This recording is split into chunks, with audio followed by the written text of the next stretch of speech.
Hi, I'm Mike Cieri, Special Teams Coordinator from Montclair State University. Today we're going to be talking about punt pressure. We're going to emphasize the punt block. At Montclair, we have been very successful in blocking kicks. As you see from the board here, from 2003 to 2007, we have been the block specialist in the nation. That is extra point, field goal, as well as punt blocks. Like I said, we have led the NJAC, probably have led the nation because nobody has keeps statistics on this, and we have done a great job in being also #1 in return. We feel the combination of putting pressure on with the block kicks and return leads to a great punt pressure system. Let's examine that a little bit closer.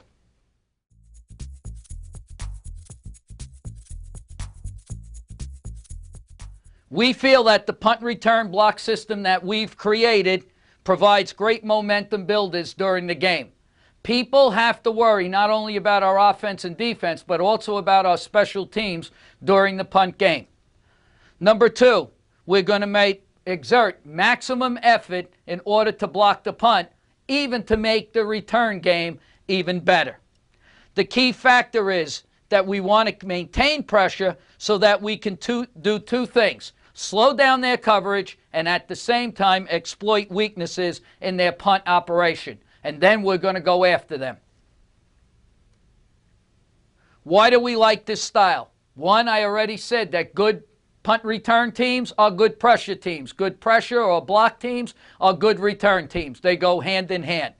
The second situation, it's easy for us to practice. We're going to hold each and every player accountable for their job, and we can find those special talents very quickly to get the job done.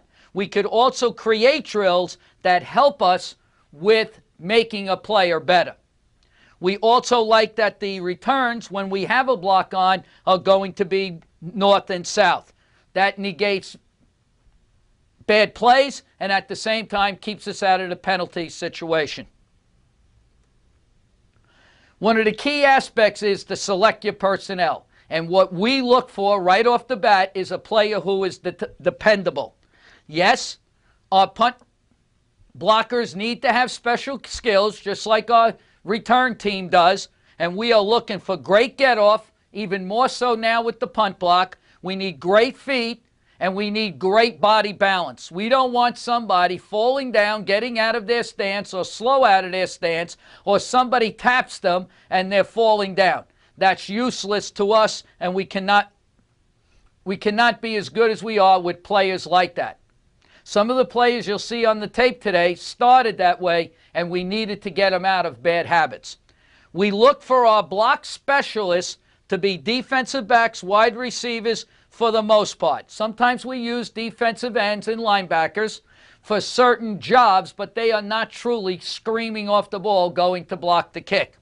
We also use some of our other personnel who are mobile but strong, such as tight ends, D ends, and certain linebackers to set up people in order to go ahead and block the kick.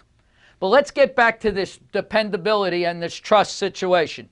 We need to find people who are going to stay onside. They can handle a snap count. They understand when the center is snapping the ball. They're not late, but they're not early, getting us penalties.